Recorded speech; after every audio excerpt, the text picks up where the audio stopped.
यह देखो इसकी टीचर की रिपोर्ट, बदतमीज होता जा रहा है, ऐसा लिखा है। पापा जी को दिखा देना। मैं इस सच्चाई को अस्वीकार भी नहीं कर सकता था कि उसकी उद्दंड मानसिकता के लिए मैं जिम्मेदार नहीं हूँ। मैं उदासी से अंधेरों में डूबता चला गया, सोचने लगा कि सच में मैं अब किसी योग्य नहीं रह गया हूँ। मैं तो एक बिगड़ी हुई मशीन हूँ जिसकी मरम्मत भी अब संभव नहीं है। यानी कबाड़, और कबाड़ को तो एक न एक दिन घर से बाहर जाना ही पड़ेगा। सच तो यह था कि मैं अपनी भूमिका निभाने में असमर्थ सिद्ध हो गया था।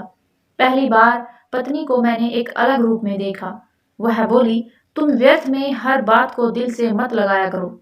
दिमाग ठंडा रखने की जरूरत है। मगर दिल ने इसे स्वीकार करने से इनकार कर दिया। मैंने कलम कागज उठा कर रख दिए थे। अब कल्पनाशीलता भी खत्म हो चुकी थी बेटा। जब कल्पनाओं का ज्वार उफान लेता है तो ना जाने क्या क्या गुल खिलाता है। मैं अपने आप को गंभीर दोषी मानने लग गया था। कहीं मेरे कारण मेरे जिगर के टुकड़े का भविष्य खतरे में न पड़ जाए। कुछ ही महीनों में दूसरा भी गोदी से निकलकर ऐसी स्थिति में आएगा तो उसके साथ भी मैं यह सब करने से बाज नहीं आऊंगा। मैं यहाँ रहूंगा तो अपने मोह पर नियंत्रण नहीं कर सकूंगा। परिणाम स्वरूप पारिवारिक कलह बढ़ती ही जाएगी। वैसे भी परिवार के लिए मेरा योगदान नगण्य ही है। यह सोचकर मैं इतना व्यथित हुआ कि मेरा व्यक्तित्व ही मेरा साथ छोड़ता जा रहा था। आखिर मैंने एक निर्णय ले ही लिया।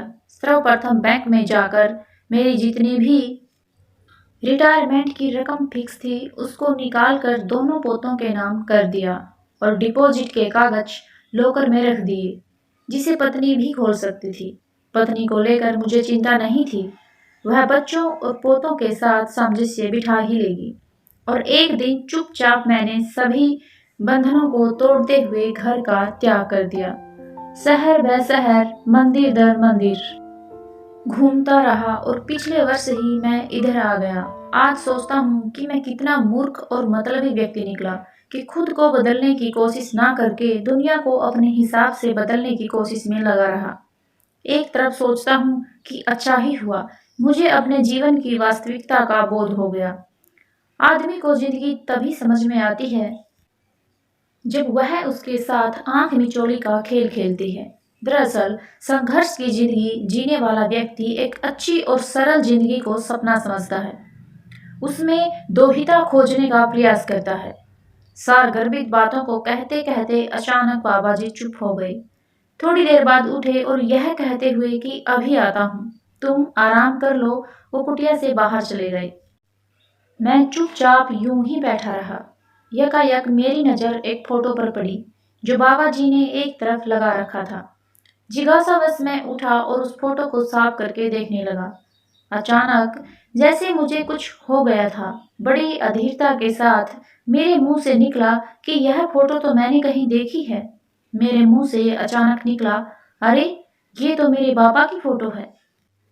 उनके कंधे पर लदा पड़ा बच्चा मैं हूँ। पापा की फोटो गैलरी में भी यह फोटो है। अचानक मैं बदहवास सा बाहर की तरफ दौड़ा। कहाँ गए बाबा? बाहर जाकर इधर उधर देखा तो कहीं नजर नहीं आए। मैं फिर से कुटिया के अंदर आ गया। सोचने लगा कि अब क्या करूं, समझ नहीं आता। बाबा से मैं कैसे बात करूं? अब आने दो, जिसे भगवान ने मिलाया है वही राह दिखाएगा। थोड़ी देर बाद चाय की केतली लिए हुए बाबा जी कुटिया के अंदर आ गए। दोनों निःशब्द चाय पीते रहे। कप रख कर मैं खड़ा हो गया और उस फोटो के पास पहुंच गया। बाबा जी, यह फोटो किसकी है? बड़ी अच्छी है। बाबा जी भी अपनी कमर पर दोनों हाथ रखे हुए मेरे पास आ गए और बोले, बेटा यह फोटो उसी मेरे पोते की है जिसके बारे में मैंने तुम्हें अभी अभी बताया है। मैं सोफे पर बैठा था कि अचानक पीछे से मेरे कंधों पर चढ़ गया था। इसका पापा उस वक्त वहीं था, तो उसने अपने मोबाइल से तुरंत फोटो खींच लिया था। मुझे अच्छा लगा तो मैंने इसे प्रिंट करा लिया था। बेटा, जब घर से चला था तो इसके सिवा मेरे पास कुछ भी नहीं था। सुबह शाम इसी को देखता रहता हूँ और याद करता रहता हूँ। पता नहीं वह भी मुझे याद करता होगा कि नहीं। अब देखेगा तो पहचान भी नहीं पाएगा। बेटा, क्या पता अब उससे कभी मुलाकात होगी भी या नहीं। बाबा जी की आंखों में फिर आंसू छलक आए। मैंने अपने को नितांत निष्ठुर बना लिया था। मैंने उन्हें भरपूर नजरों से एक बार देखा और बोला, बाबा जी अब मैं चलता हूँ। इसके लिए क्षमा प्रार्थी हूँ कि मैंने आपका बहुत समय बर्बाद किया। इतना कहकर मैंने उनके चरण स्पर्श कर लिए, जो चलकर पीछे हट गए और बोले, यह क्या अनर्थ किया बेटा तुमने। मैं बोला, बाबा जी मैंने वही किया जो मुझे सिखाया गया है, बुजुर्गों का सम्मान कर उनका आशीर्वाद लेना। उन्होंने मुझे दौड़कर अपनी छाती से लगा लिया और बोले, तो जा रहे हो, अब कब आओगे। जल्दी ही आऊंगा बाबा जी। इतना कहकर शीघ्रता से मैं बाहर चला गया। मैं कुटिया से ऑटो स्टैंड की तरफ चल दिया।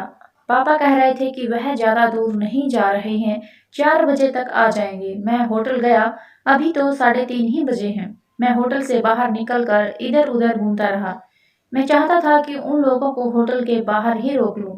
थोड़ी ही देर बाद मुझे अपनी कार आती दिखाई दी। मेरे पास गाड़ी रोक कर पापा बोले, क्या बात है, ठीक तो हो। मैं बोला, पापा। मैं बोला, बड़े पापा कोई खास बात नहीं है, बस आप लोगों को कल वाले मंदिर चलना होगा। यार क्या मजाक है भाई, कल मंदिर गए थे तो तुम बाहर खड़े रहे थे और अब कह रहे हो कि मंदिर चलो। मुझे मालूम है कि यही सब कुछ सुनने को मिलेगा।